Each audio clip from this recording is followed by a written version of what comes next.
2019 may well be remembered as the year of the media fail, so we had to bring in our senior media fail correspondent, the one and only Katie Halper, co-host of the Useful Idiots podcast, put out by Rolling Stone. Great friend of the show. Katie, let's just start with, there's so much to choose from here, I know. But what do you think was the worst media fail of the entire year? Well, I'm just going to recommend, kind of shamelessly plug this piece, two pieces I did for FAIR, where I go through MSNBC's bad math, because that's kind of a stunning thing to look at. But I have to admit, I think even worse than that is going to have to be, and congratulations CNN for producing two of these people, Harry Enton and Krystaliza's power rankings, where they confidently mispredicted how people would do in the race. And of course, Krystaliza in particular, former intern, as I always like to point out, former intern of George Will, didn't ever, there's never any kind of acknowledgement of how wrong they were. And they Right. just continue to make these terrible predictions. Really, Yes. their confidence is inspiring, actually. Well, and look, I mean, in fairness, we should probably have a whole separate category just devoted to Saliza because he's so head and shoulders above most of the other competition. Right. But it's really a broader media story because they weren't the only ones who bought into the Beto hype, who bought into the Kamala hype, who thought, Sanders is old news, his revolution, that was so 2016. Yeah. Now we're on to bigger, better things. And Like look at Mayor this. Pete. Yeah, I mean, look at these rankings. 1 Kamala, 2 Beto, 3 Joe, who is actually at the top, 4 Cory Booker. I mean, these people are barely even in the race anymore. The only one left in the race is Cory Booker, and he didn't make the debate stage hanging on by his fingernails. That's an indictment of the entire media because so many of them bought into this narrative and this way of thinking about our politics. Well, there's such a confusion between ideology and reporting. And I think that people actually, I'm so fascinated by this. Maybe we can do some like brain scans on them. But I'm so curious as to what happens if they, for instance, really think, does Krystaliza really think that Mayor Pete is the most likely, is among the 3 most likely nominees? Remember, he famously tweeted, "Who do you think the most likely nominees are?" I think Warren, Biden, and Pete Buttigieg. Right. And I really don't know if he thinks that that's true, or if he's trying to use his voice to make that true, because it does become somewhat of a self-fulfilling prophecy to a limited extent, right? You hear that Mayor Pete is surging, and then he seems like that much more of a viable candidate, which is just so disturbing. That's exactly, self-fulfilling prophecy is exactly right. Because a candidate like Mayor Pete is a media creation. So when they get all spun up about him, Pistol Pete, he's amazing. He had a great debate. He's surging at the right time. Everyone loves him. Look at, et cetera, et cetera.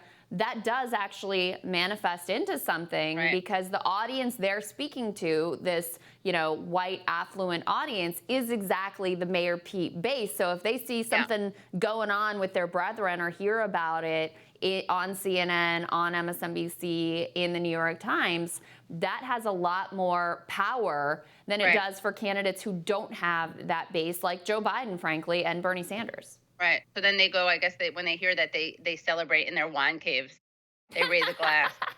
That was great. I like when the... Perfect. I like that. I like that. I think it's also like, they know a lot of, this is very human. They know a lot of people who like Pete Buttigieg, right? Like Nicole Wallace said, he's like chicken soup for her soul, and he just makes her feel good. And like, this is their circle. Chicken so they soup are for where the soul would be if you had one.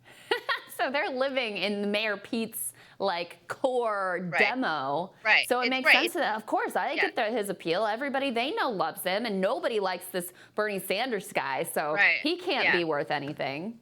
Right. Yeah, it is. I mean, it's not total dishonesty, right? It's like they go to dinner parties and cocktail parties and media events where they all agree that Sanders is, a threat. They don't say that, but they don't like Sanders, right? And they all rave about Mayor Pete, and then they get the sense that that's how everyone else thinks because they're so insular and insulated and live in such a bubble. And we see this also, by the way, with the impeachment stuff, right? Where they, or just Trump stuff, where the walls are closing in. Regardless of the impeachment, it's in general the way that they see Trump and the way that they think is a good way to organize against Trump is informed by the same dinner parties that convince them that there's a consensus around Mayor Pete, who, by the way, at the debates, his response to the question on Israel-Palestine was so bad. And he gets away with it because he's eloquent and he Yeah. sounds smart, but he totally just pivots away, and his response had nothing to do with the question. Hmm. It would be nice if there had been any pushback or Well, any focus on the fact that he made up black voters supporting him and quoted 3 black leaders as endorsing his plan, and then they all had to clarify, all 3 of them, that they hadn't. still hasn't And gotten a again, single question on that while they're trying to own Bernie Sanders on race, the candidate who has the most diverse support of any of the candidates, and Pete still hasn't gotten that question. I think very, very quickly, I mean, I think the impeachment thing, the Mueller, the Ukraine, all of that, that's also such a reckoning for the media this year, just what they built that up. And I know you and I are basically on the same page here. We're not saying the president's behavior was all well and good and it was fine, et cetera. But the way that these things were built up and the constant narrative that this is the thing, this will be the thing that'll cause the Republicans to change, to cause the public to be outraged, to cause the dynamics to shift, thing after thing after thing.